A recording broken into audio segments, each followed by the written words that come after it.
What do you think would be the worst way to die?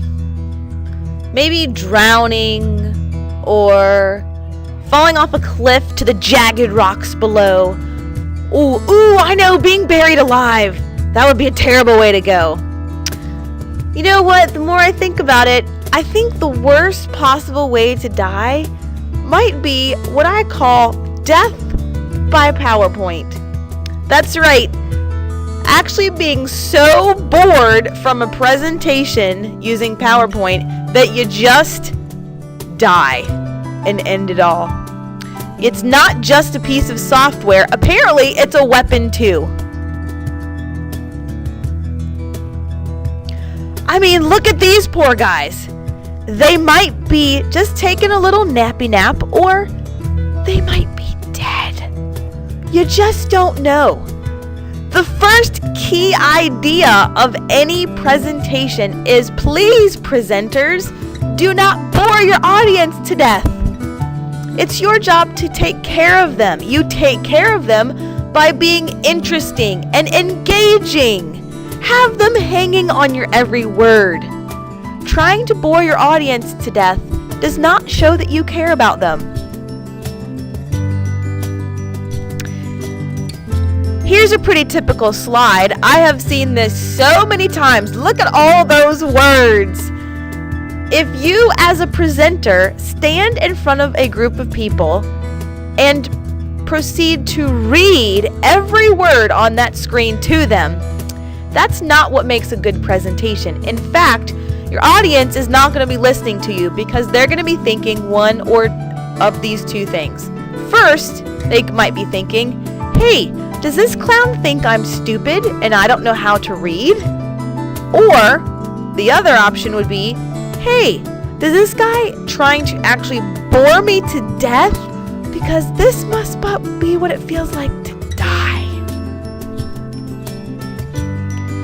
Your second idea is, we are visual people, so use visual tools. Let me show you an example to make it more clear. Well, now this looks like a nice little slide.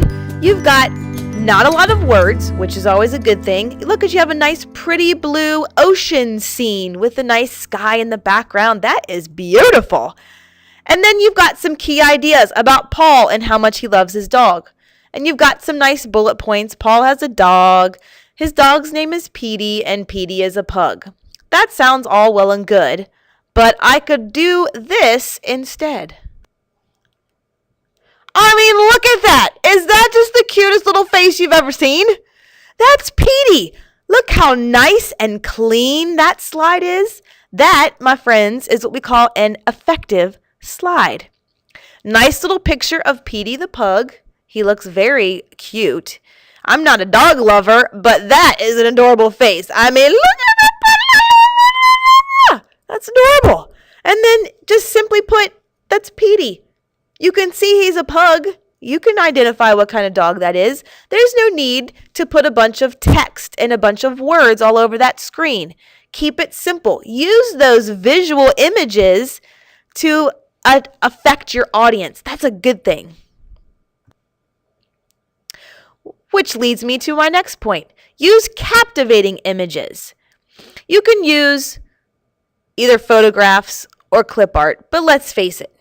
Photographs are more interesting. They are more memorable. Clip art are just kind of boring. It's cartoony. We don't want to see a bunch of cartoons. Everybody's seen those before. Use interesting, almost freakish or weird pictures. That's what people are going to remember. I mean, look at that hand. That's weird. That's what we call a freak of nature. It's very artsy. And you wonder, does somebody really have a hand like that? You're going to remember that hand. That's a good thing. Photographs are better than clip art for one main reason, and that is, for example, people. These are real people. And when we see real people, we can see real emotion on their faces or in their actions. And real emotion is what tugs at our little heartstrings as an audience member. And that's what you want from your audience. You want them to feel something when they're listening to your presentation. Real places show emotion, and they still tug on your little heartstrings because you're thinking, oh, wow, that is such a beautiful place. I mean, look at that. Look at the pretty colors. That just looks like a painting, not a real place. And it makes you think of something that's very serene and calm and peaceful, and it makes you want to be there. That's a good thing. Next, you need to have structure. Just like every house needs a good, strong foundation, every presentation does too. That means you need to have a beginning, you need to have a middle, and you need to have an end. In the beginning, you need to engage your audience. Get them interested somehow. Tell us about a really interesting statistic or a quote that might be really inspirational. Maybe tell a little story, a story of your own or a story that you've heard somewhere. Or ask a question. Those are all great ways to get your audience interested. Then you get to the meat of the presentation, and those are your key ideas. What is it that you came to say today? That's what you should tell us about. So each of the slides that you go through, you're going to fill us in on a little bit of information about each of those ideas. And then to wrap it up, you need to summarize. So pull out 3, maybe 4 maximum key ideas that you want your audience to take away as a quick summary of what you just shared with them. Next is what I like to call Keep It Simple, Silly, or KISS. Keep it simple, silly. You do not need to clutter up your screen with lots of words and lots of pictures. Keep one idea or 1 point per slide, and 1 or a maximum of 2 images per slide. Now, I know what you're typically thinking is bullet points are good, and I should fill up my screen with a lot of bullet points. And that is a common mistake, because people don't kill people. It is bullets that will kill people. And that means your audience. Each slide should just be very simple. 1 sentence of text with your 1 or 2 images, and that is all. 1 or 2 bullet points is fine, but it seems like we've kind of gone overboard. So the whole idea of bullet points gets lost when you overuse them. Too much of a good thing makes it no longer a good thing. So I would avoid bullet points altogether. Just go with a simple line of text and your image and make it nice and clean, and that will be much more memorable. They say practice makes perfect. I don't necessarily agree with it. I would say practice makes pretty darn good. As with any presentation, you should always be well prepared with notes if you are presenting live, knowing exactly what you're going to say, or if you're working with someone else, what you're going to say, and then what your co-presenter is going to say. If you are recording, then you need to make sure you have a script written out that you can read right off of. Next is my personal favorite, and that is present with passion. Passion from the presenter is very contagious. Your audience will catch it, guaranteed. It's much more fun to listen to someone who's passionate about their topic than someone who is bored by their topic. This is the face of passion. Look at that guy. He's very into what he's saying.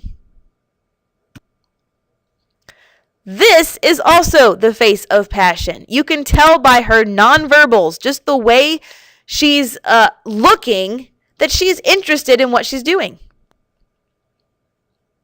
This is the face of passion. This, my friends, is not the face of passion. This is a picture of boredom. You do not want to see this, and you don't want to speak this. Next up is a very simple idea, although it sounds very intelligent because it's related to the brain, is the idea of the cognitive load theory. And this basically says that the brain can really only do one thing at a time. Multitasking is not an option. I can either listen or I can read, but not both. So don't force your audience to have to choose one or the other. Make your slides very simple so they don't have to spend more than a few seconds reading them. And then they'll have the rest of the time freed up to focus on what you are saying because you are the presentation. What you have to say is very important, and that's why you showed up to give that presentation. So don't make them choose between the two. Just make it a no-brainer. All they have to do is quickly read that, and then they're all yours. Or should I say, they're all ears. Oh! And the last key to a great presentation is just to have fun. Enjoy it and make it sound like you're enjoying your presentation. It will come across in your voice. If you sound bored, they will in turn be bored. If you sound please presenters, do not bore your audience to death. It's your job to take care of them. You take care of them by being interesting and engaging. Have them hanging on your every word. Trying to bore your audience to death does not show that you care about them. Here's a pretty typical slide. I have seen this so many times. Look at all